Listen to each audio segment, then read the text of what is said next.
Hi, I'm Rami Rustam, founder of Uniting the Cults. This is hour one of our 5-hour live stream marking the first anniversary of our work. Our mission is to rid the world of apostasy laws, like the death penalty for changing your mind about God. In this segment, we talk about what we've built so far and where we're going next. The other 4 segments feature interviews with leading activists, Maryam Namazie, Wissam Charafeddine, Apostate Aladdin, and Zara Kay. These interviews will challenge your thinking and deepen your understanding. They definitely did for me, of apostasy laws and the harmful ideas and political systems that are propping up these laws, and also the ways in which we can overcome these obstacles. This is part of an ongoing effort, a podcast, weekly live streams, and a growing global network. We urge you to join the effort, so please reach out. Read and sign the manifesto, join the mission. Links are in the description. Let's get started. Hello, everyone. Hello. Thanks for having us here, Rami.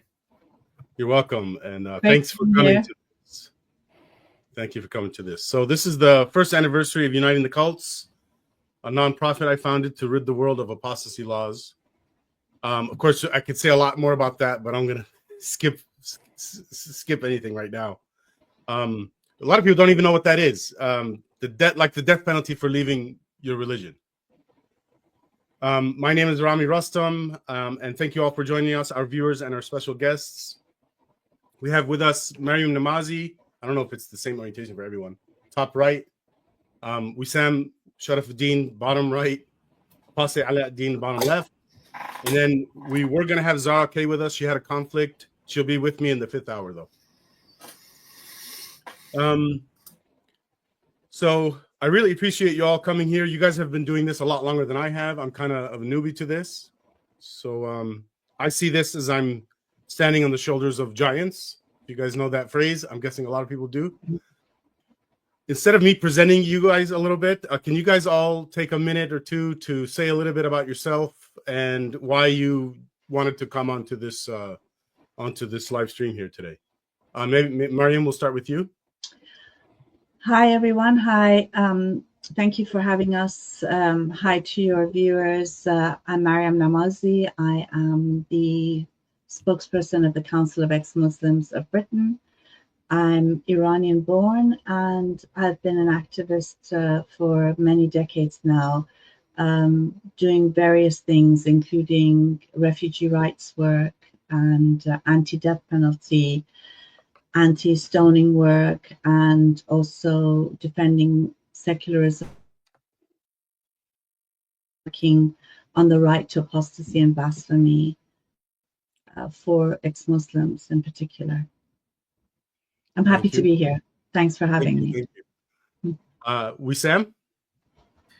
Hello, everyone. My name is Wissam Charafeddine, and I am a co-founder of an organization called Muslimish, which is basically an organization that creates a space for the dialogue among Muslims, questioning Muslims, and former Muslims.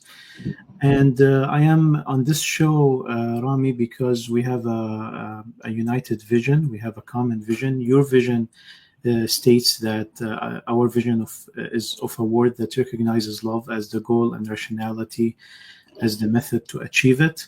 And I am a big believer in reason and rationality and scientific method in understanding and shaping our worldview, and as love as a common value and goal for humanity. Thank you. Yes, and thank you for reminding me of my own vision. It means you were listening and the message is working. Aladdin? So my name is Apostate Aladdin. I have a YouTube channel where the main goal is to discuss Islam critically, to help people reflect on what they believe, and in some ways to also open up dialogue between Muslims and ex-Muslims and have the rest of the world witness it at the same time. Because when I first was looking for the sort of community and I suppose guidance that I needed, I didn't find enough voices that were representative of how I would go about having such conversations. And I'm sure that applies to a lot of people. So I felt like that that niche needed to be filled. So not only do I focus on critiques of the religion, but also on how to have conversations about it while keeping in mind why people believe what they believe, not just what it is it that they believe. And I've been doing this work for a few years now, and I'm not sure what I'm pivoting to next, but the reason I'm here is to, show my support, to have a sort of a united front, towards the same goal, and to see what I can learn from other activists who have been doing activism just beyond YouTube, not just on YouTube, and see what I can learn from that. So thank you for inviting me. I'm very happy to be here. Excellent. Thank you. Okay, so I guess I'll go into my 20-minute presentation. Hopefully it's 20 minutes. And then I want to open it up to discussion. The presentation is our goals and the progress we've made since we started, and then opening up for discussion for you guys to help me decide what to do next. In a short term, but also long term, like 1,000 years ahead. And I'm not making prophecies here. We might not make it.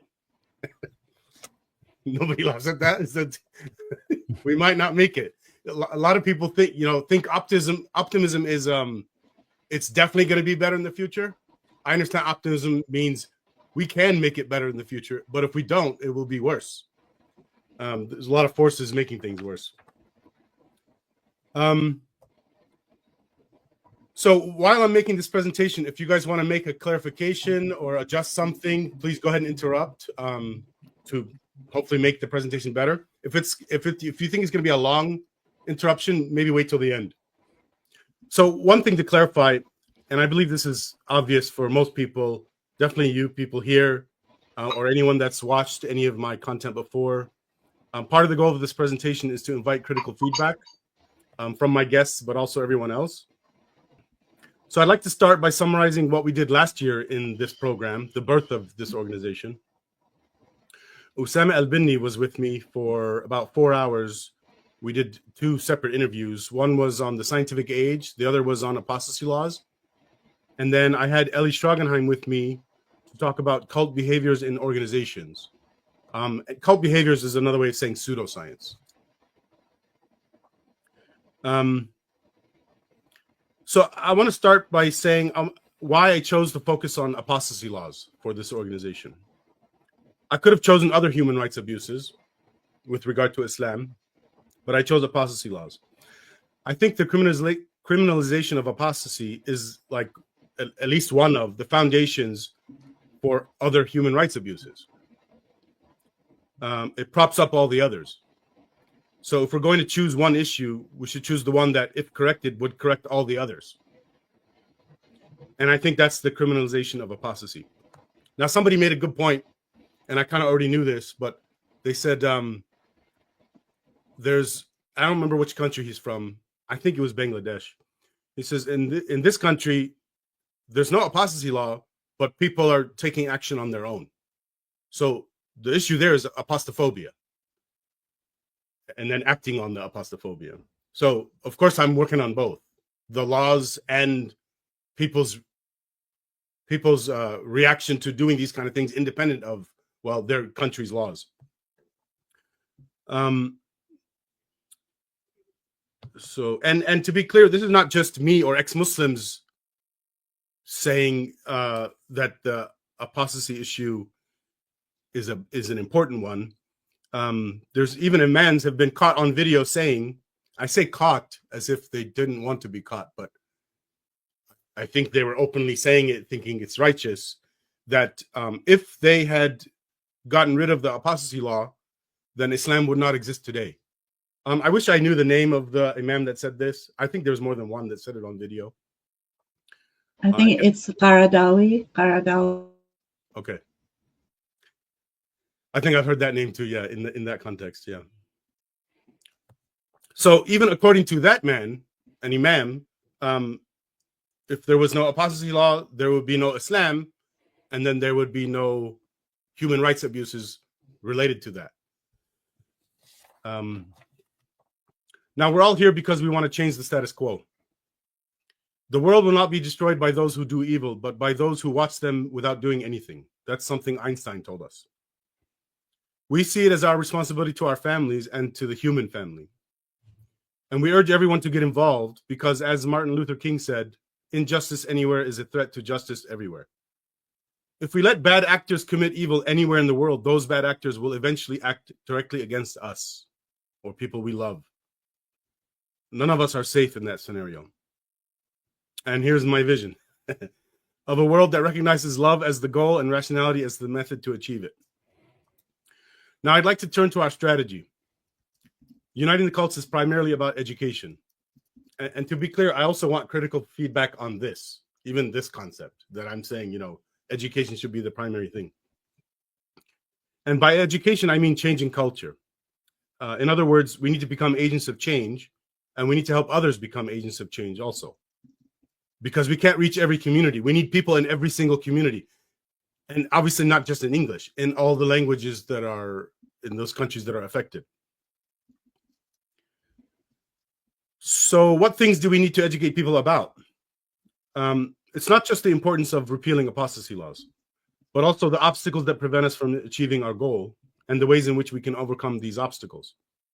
And it's education in both directions, not just us educating the world, but I need to be educated. This organization needs to be educated by other people, well, like you guys who have been doing this far longer than I have, but even other nonprofits or other people, other organizations that really have nothing to do with Islam or even human rights issues. Now I'd like to talk about what I think is one of the biggest, if not the biggest, obstacle to reaching our goal of ridding the world of apostasy laws. And this brings me to the significance of this day, June 14th. I chose this date because it's the anniversary of Richard Feynman's 1974 Caltech commencement speech titled Cargo Cult Science. The birth of this organization was the 50th anniversary of that speech, and today is the 51st anniversary of that speech. Feynman dedicated his entire speech to one thing, and in my understanding, it's the biggest obstacle to progress worldwide on all issues. He said that we live in the scientific age, but we do not think scientifically. He explained the pseudoscientific methods that even physics departments exhibit, and he spent a little time explaining some of the causes. He called it cargo cult science. A term was coined, cargo culting. And this is why I'm using the phrase cult behaviors. And it's why I chose the name Uniting the Cults. The name plays on the concept that any group is a cult to the extent that its members are committing cult behaviors. So now here's the point. If we unite the world in the sense that none of us commit cult behaviors anymore, then there will be no more cults. It's kind of a trick on the term even for something to stop existing. Similar to, you know, I'm against hate, but then some people say, well, then I hate hate itself as a concept. It's a bit confusing. It's just confusing terms there. Now, what physics departments are doing is the least harmful of the cult behaviors. And what we're talking about today is the worst of them. Like nations with the death penalty for changing one's mind about God, but also nations that treat whistleblowers as traitors, which is the same in logic, but different in severity. This is something the US does. And nations that ban and even kill journalists, that's something Israel does. And nations that use schools to indoctrinate their citizens, like the US and much of the Western countries do, maybe all of them, I'm not sure. I learned from John Gatto, who wrote the book, The Underground History of American Education, that compulsory education systems were designed, in their words, by the psychologists that designed it, to make us obedient to authorities and to make us the same so that it's easier to market to us and to govern us. In my words, to make us just smart enough to be functional economically, working for the big companies, but not smart enough to question the status quo that our rulers want to maintain. The main thing they did was to remove philosophy from the standard education. The standard education before that was what they call the classical education. The classics being the ancient Greek stuff. Philosophy was the biggest part of that. Now, this goes back 8 generations. We're talking like the 1850s when this started in the US. I talked about this a lot in last year's June 14th event, namely in the interview called The Scientific Age. So if you want to learn more about that, please watch last year's program. Recently, I was on a live stream meeting with for Chaos. I'll explain what Chaos is later in this presentation, where it was explained to me that Canada did the same thing in their education system with the same design elements. And one of the chaos contributors, Ernst Ritzman, explained that religions do the same thing. They package up some good stuff, useful stuff that actually helps us, but they package it up with controlling ideology. Now, in the case of our compulsory education systems, I think it's less about controlling ideology and more about giving a watered-down version of a good education, mainly lacking philosophy, like epistemology and morality, which, among other things, makes it harder for people to unify their knowledge. In Richard Feynman's words, quote, "If our small minds, for some convenience, divide this universe into parts, physics, biology, geology, astronomy, psychology, and so on, remember that nature does not know it. Nature doesn't know the categories we give. There's only one category." And philosophy helps us see connections between all these fields. All knowledge is connected. And our rulers do not want us to see the connections. I mean the bad rulers. Maybe there's some good rulers. It would make us too powerful for their liking, too difficult to control us. So let me summarize the link between the apostasy issue and scientific thinking. Consider what are the obstacles to ridding the world of apostasy laws. The biggest obstacles are the things that sabotage our ability to seek the truth. So a good way to think about it is this. Anytime scientific thinking is sacrificed, the road to reaching our vision will become more difficult and will obviously take longer. So it's not just those countries with apostasy laws that are the problem. Other countries are complicit in supporting the status quo in the affected countries. So just two examples. The Western world censors ex-Muslim voices. And another example, and I knew this a little bit, but I heard it and understood it better when I heard it from Maryam. The US has been fighting the Cold War by strengthening Islamists as a way to make a stronger enemy for their strongest enemy. The USSR, today's Russia.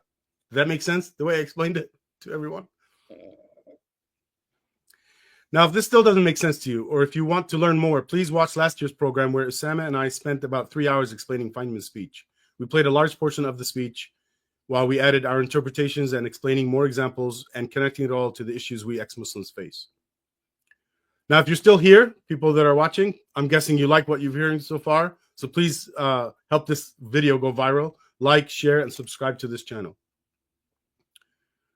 So now I'd like to talk about what we've done in the past year since that first live stream. There's a podcast now, Uniting the Cults podcast. We have 43 episodes so far. I'd like to highlight just a few of them. Let me put that on the screen now. This was actually the interview. This is before the podcast. This is one of the interviews in that Birth of Uniting the Cults live stream. And then this is the one where we talked about apostasy laws. And that's the third one where we talked about cult behaviors in organizations.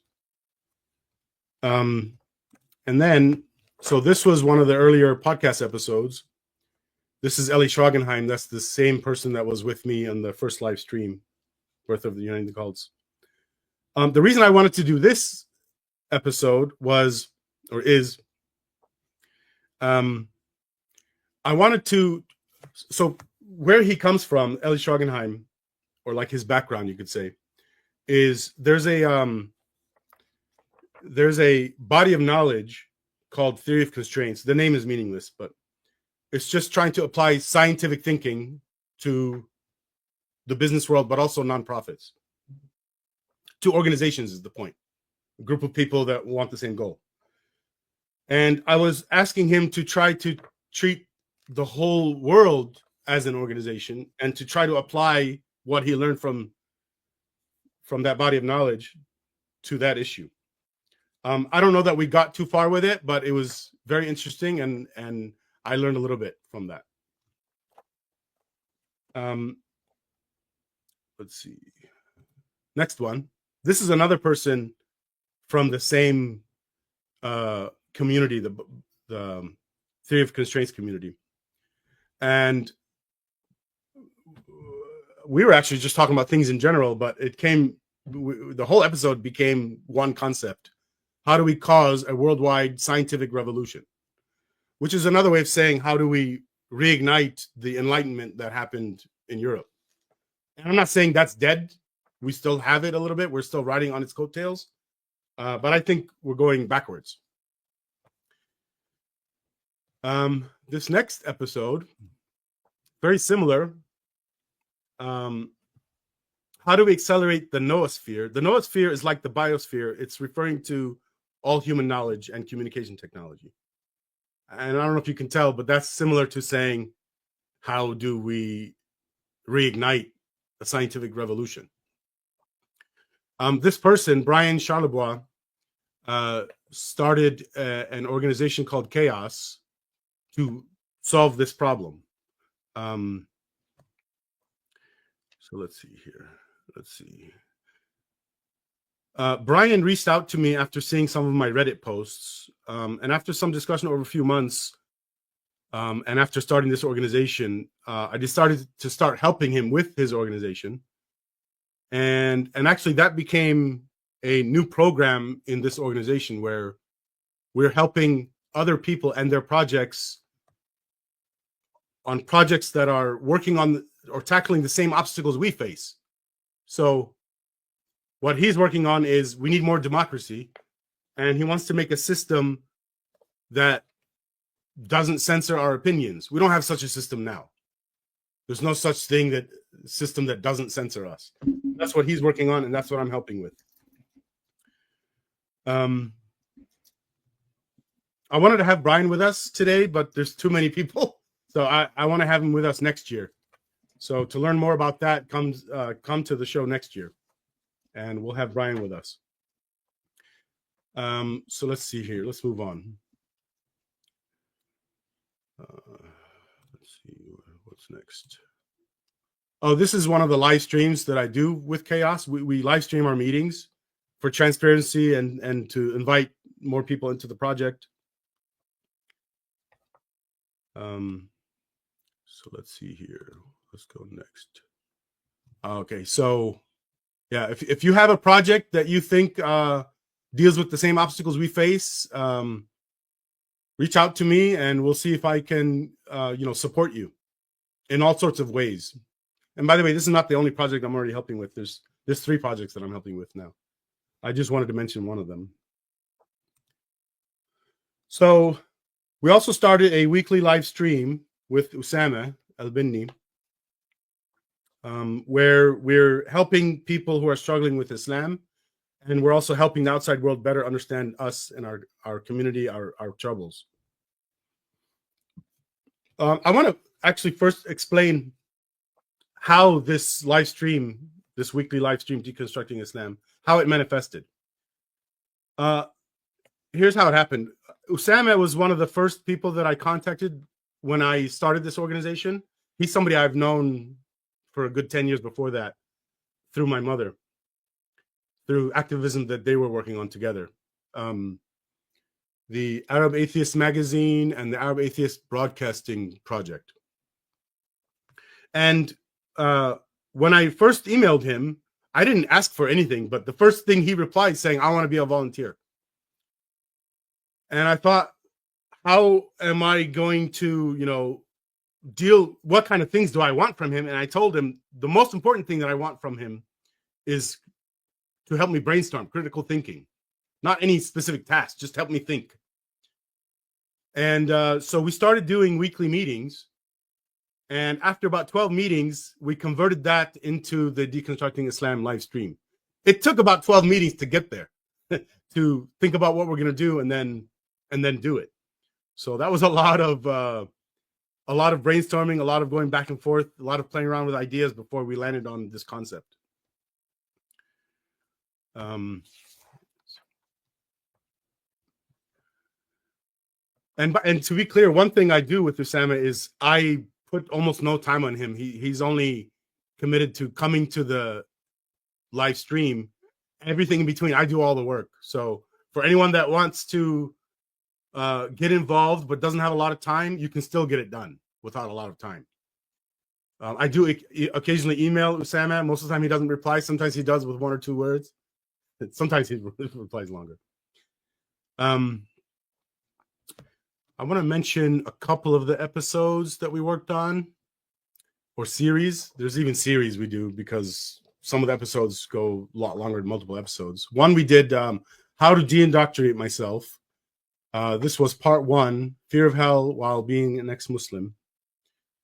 One of the later episodes of that series, we wanted to help people understand how to do journaling and how to get therapy. And in this episode, we talked a lot about, well, I see it as a funnel to get people to therapy. And I was trying to get them to Zara Kay's organization, Faithless Hijabi, who has a therapy program, which, at least for some people, it's free because they get funding. Okay. There's another episode I wanted to talk about, but somehow it's not here. The other episode was, and it was in the same series, How to De-Indoctrinate Yourself. I titled it Punishment is Evil. I believe punishment is evil, not just this really big one of God putting us in hell. And that's not to say we shouldn't have jail. We should have jail for defense of society and for rehabilitation, but it should not be for punishment, should not be for delivering pain or revenge or any of that stuff. I want to talk about outreach a little bit. I haven't had much success with outreach, but of course this was successful. I got you 3 to show up. So I've had some success. There hasn't been much. A lot of my instances of reaching out to people were cold ones. If you know marketing, you know what cold means. Instead of warm ones where I already knew somebody, you know, or knew somebody of somebody else. So hopefully that'll work better now that, you know, I'm connected with you 3. More recently, one thing that we've started to think about and do is, and this is through talking with ChatGPT, by the way. I was asking ChatGPT, I found this prompt somewhere, like, what's my biggest flaw? And it didn't get it right the first time, second time, third time. But after the 5th try, it said, you need a tactical manifesto. And I thought that was amazing. I already knew I wanted to have a manifesto, but what I thought a manifesto was just a document that says, here's my beliefs, believe them if you want. A tactical manifesto is a lot more than that. It's also saying, here's what we're doing, and here's how you can get involved. And then I talked to Maryam in preparation for this event, and she said, we already have one. It's called, I think I have it here somewhere, Apostasy Day. Hashtag Apostasy Day, hashtag Apostasy Not a Crime. This is on August 22nd of every year. I think it's been going up 4 years now. And this is the poster, or whatever you want to call it, for the manifesto. The link of that is in the description, by the way. But I think there's something missing, something huge missing from this manifesto, which is the tactical aspect of it. I think there needs to be a link to a website, and I think that website could be apostasyday.com, where we are listing all the past stuff we've done, what we're doing now, and it's encouraging people to get involved and helping them with all the process of getting involved. And I found out that domain name is taken, and I'm hoping somebody in our group has it. Did you find out, Maryam? No? So I wonder if somebody stole it from under us. And if so, there's other ones. There's Apostasy Day. Well, actually, I won't say it because somebody might steal that one too. I'll let you guys know over email what one is available. Oh, and by the way, I started blasting this all over all my internet presence, on my website, all my social media. This particular manifesto. Let's see. So about Apostasy Day, you know, I started to brainstorm what could be done that day. And I don't know too much about what happened before. I actually found it very hard to find anything. But what I envision is something like, on that day, everyone in the world is standing in solidarity with everyone else that's affected by this, like walking up to your city hall as an example, or if you're close to a UN building, walk up to the UN building, and we're all live streaming and doing whatever sorts of events. And the kind of events would be, well, I don't want to talk about that now, but there's a speech that Maryam gave. I don't remember the title, but the concept was, we need creativity in our activism. And yeah, that's an infinite number of possibilities there, the concept there. One thing I thought of is to, I don't even know if this is a new hashtag or anything, but a hashtag I've been using is better than Muhammad. Hashtag better than Muhammad. Because a lot of people ask, you know, why did you leave Islam?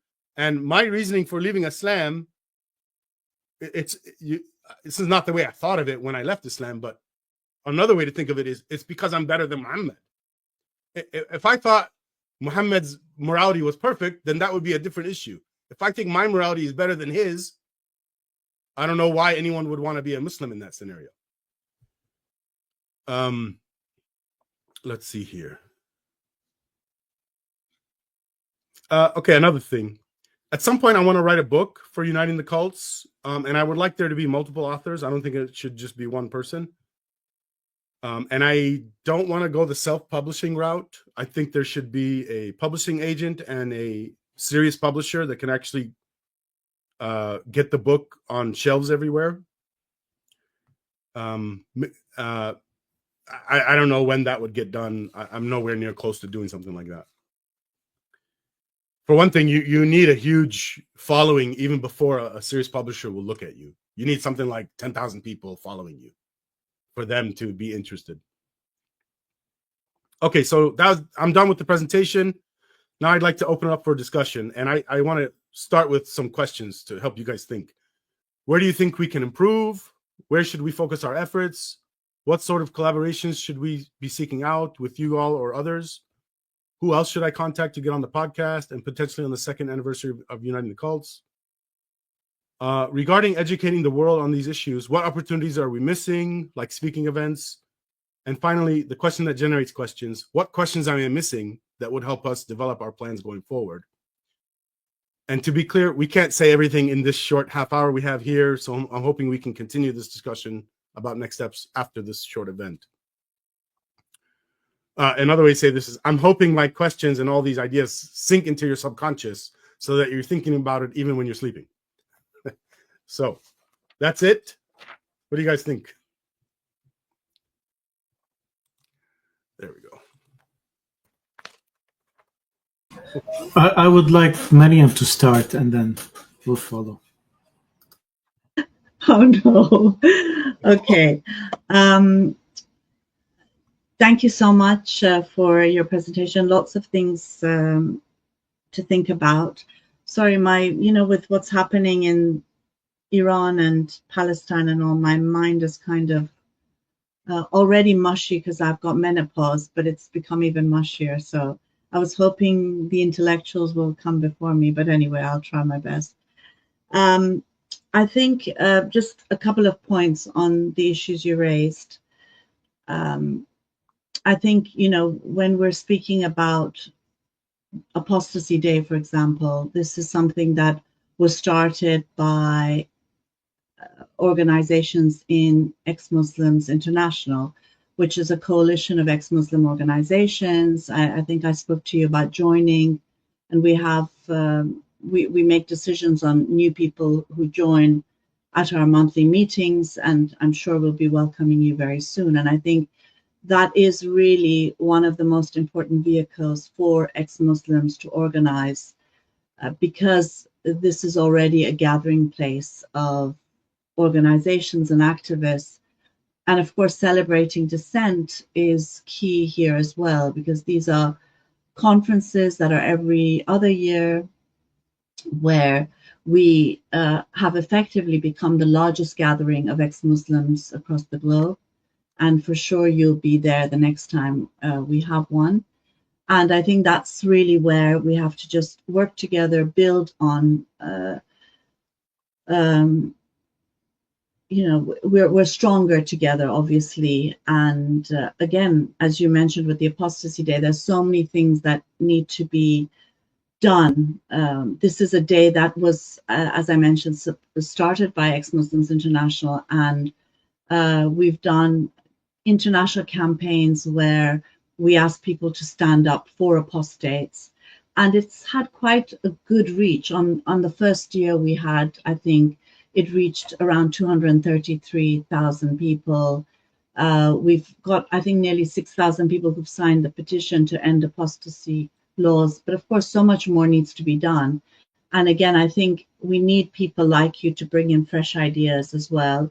And I think we need to work more on the ex-Muslim international site, which is brilliant. It's something that's been worked on by Zara and Haram Doodles and Skeptic Samir and Muhammad Hisham. I don't know if I'm missing anyone, but there's a group of people who've been working on the website, and it's now a place where people can go to for things we're doing as a coalition, but it can be developed further, like you say, so we can find everything that's been done on Apostasy Day and so on and so forth. So I think that is really important. On some of the fundamental issues you raised, I mean, I do think you're right that it is really important to end apostasy laws because they are so key in silencing dissent and freedom of expression. It's a cornerstone, yes, in the sense that freedom of expression is a cornerstone in defending all rights and in allowing people to organize. The only thing that people have in order to sort of challenge those in power, challenge the status quo, is this freedom of expression. And apostasy laws and blasphemy laws are key in trying to prevent that dissent and that organizing and that refusal. So I think it is a very important thing to work on. I do think, you know, it's great if we have more science, we have more reason, but I do worry that, you know, you do have places where science is much more accepted, for example, than, let's say, in countries under Islamic rule, and still there's a lot of brutality and barbarity and rights violations. And I think that really, for me, actually, the key to everything is human empathy. I think, unfortunately, the way the world is set up is that you defend rights, you defend freedoms for your own in-group. You see religion doing it. You see nationalism doing it. It's people divided based on race, based on sex, based on nationality, based on the passport or documents they hold. And if they don't have those documents, those beliefs, then they are not worthy of even staying alive. And I think, for me, the key to everything is not necessarily, if I'm going to say, how rational, how scientific we are. Of course, those help. For sure, they help. But I think human empathy is really, really key. And there's so little of it. You know, it's completely normal now for thousands upon thousands of people to die in the Mediterranean Sea, in mountains, trying to reach safety because they are not the right people. They don't have the right documents.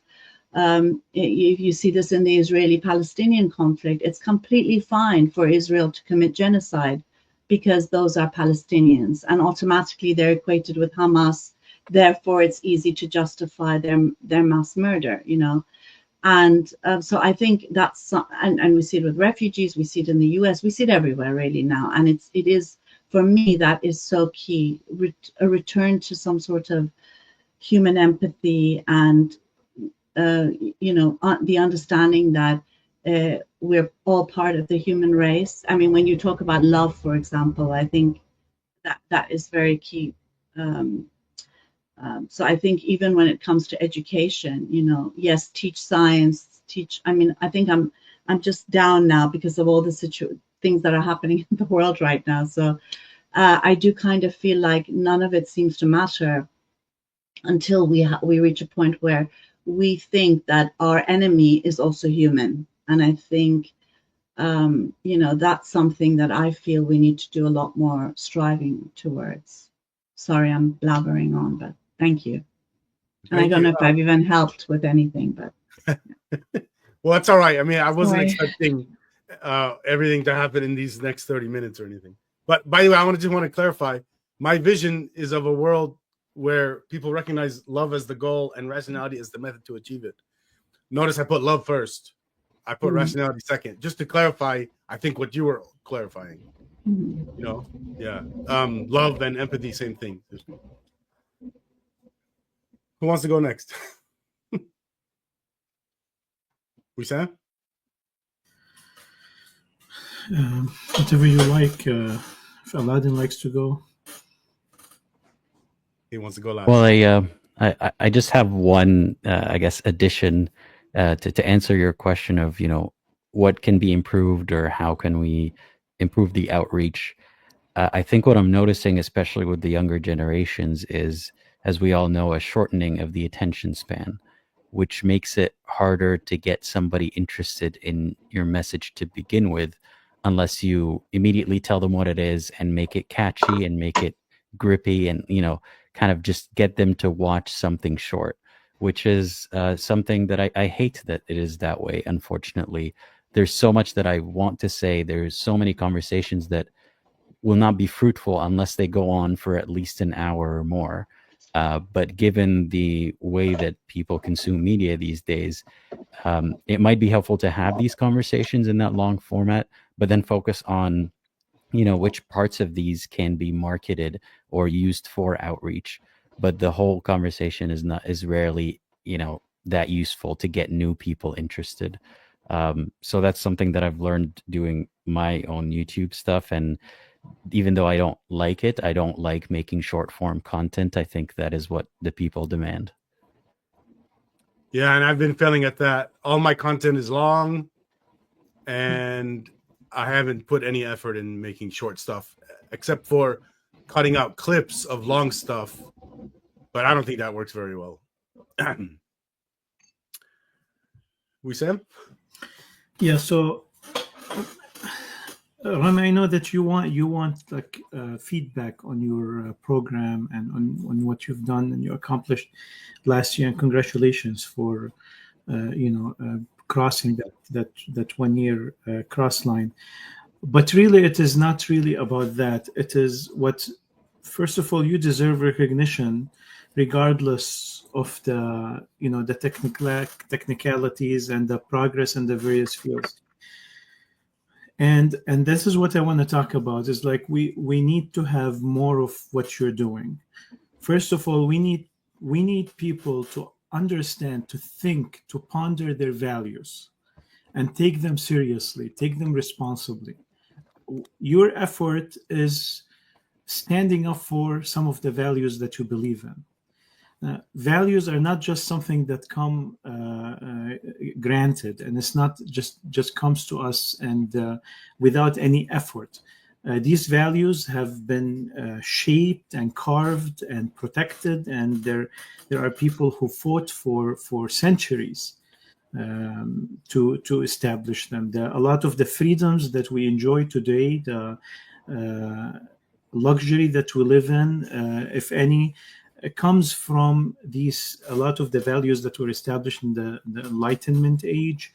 There are people that paid the price for that, thinkers who have worked hard to propagate their, like you say, education, propagate their word. And then there were revolutions that took place that defended and pushed for these values until they became a reality for us.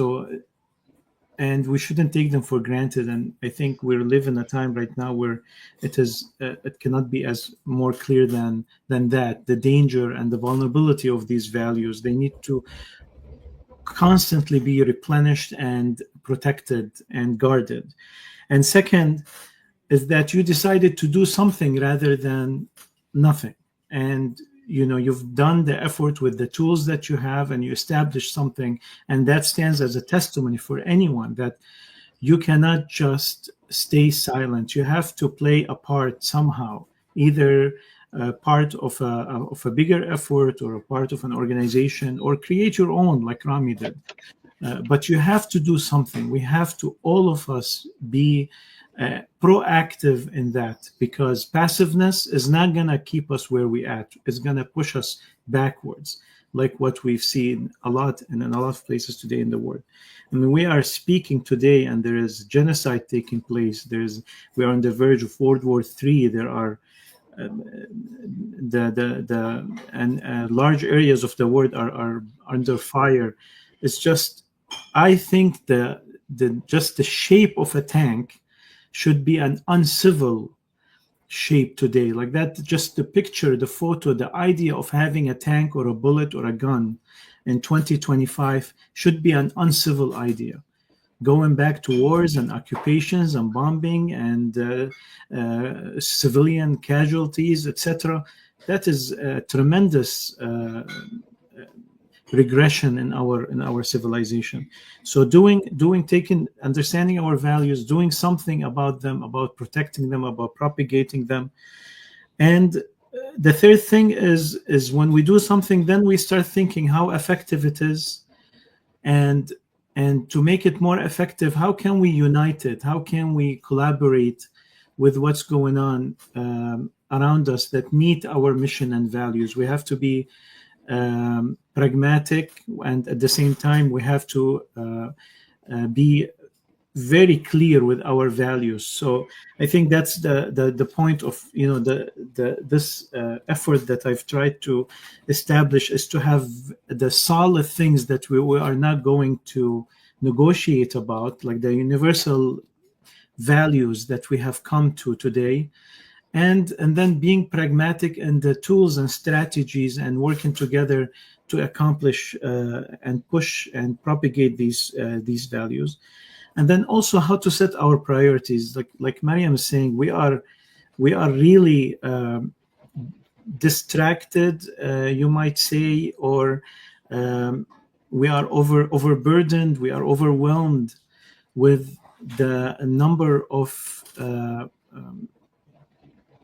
the challenges that we meet every day to protect these values, and prioritizing the more severe ones. Of course, when it comes to human life, that takes priority over, for example, inconveniences. And when it becomes a massive protection of masses of humans, it takes precedence and it takes priority over others. And that's really what sometimes distracts or derails our effort.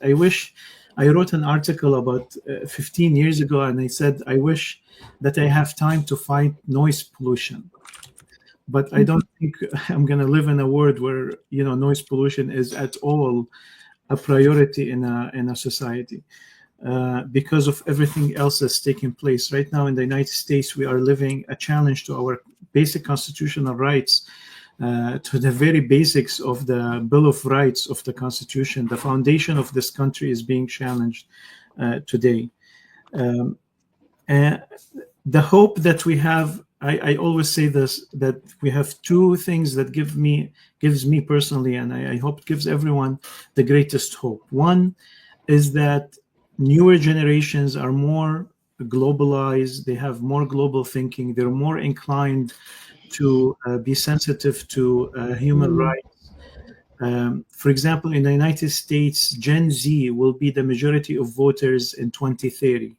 The Latino community that's under attack today in the United States and heavily racially profiled is going to be the majority, the minority majority by 2040. The changing demographics, the newer generation that has been proven to be more sensitive and conscious to human rights and to less inclined to be driven towards totalitarianism or fascism or even extremism in religion, as the Atlantic has called it. For example, in the Muslim world, there's a tsunami of atheism. So they're more inclined towards secularism and taking the religion less literally.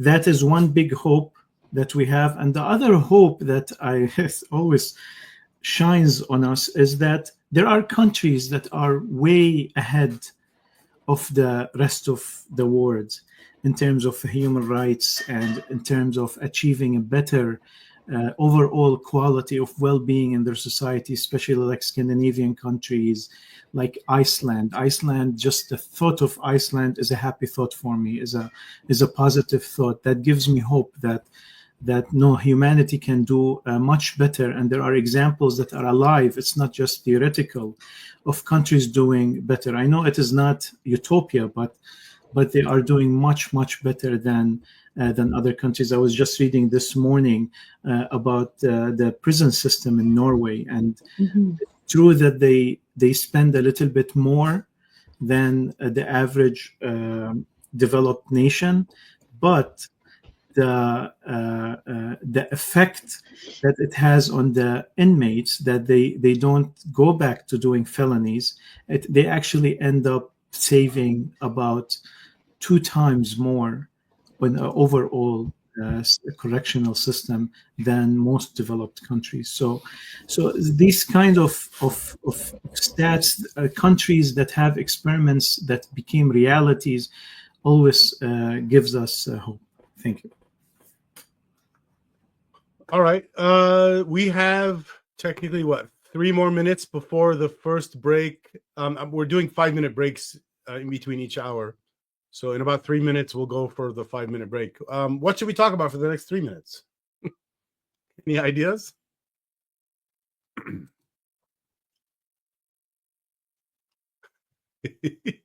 Well, I wanna commend, take the chance to just recognize the people that were with us too. Like Maryam has been, she's a symbol of fighting for human rights and women's rights for decades, and she's an inspiration for all activists really worldwide. And Aladdin is also another example of very effective activism. So I want to, just recognize them and thank them for everything that they do. So I guess I'll just tell people little details. So in about 7 minutes, it'll be me and Maryam talking about Maryam and her activism related to apostasy and other stuff. And then the hour after that is going to be Wissam, and then the hour after that is Apostate Aladdin, and then the hour after that is with Zara Kay. I guess if there's nothing else, we could just go ahead and start the break now, and then start again at o'clock. I don't know, am I saying that right? I still have trouble with the different time zones everywhere, by the way. Thank you. All right, thank you. Do we come back to the same link, Rami? Same link, yeah, same link. Yeah, of course, I would want you to stay and watch or whatever, but you don't have to be here. All right, thank you. Looking forward to hear Maryam. Thank you, Wissam, as well. Thank you, Apostate Aladdin. Yeah, Thank you, I'll Rami. be See you listening. soon. All right, Join you soon. so we'll go ahead and break for now, and we'll start again in 5 minutes.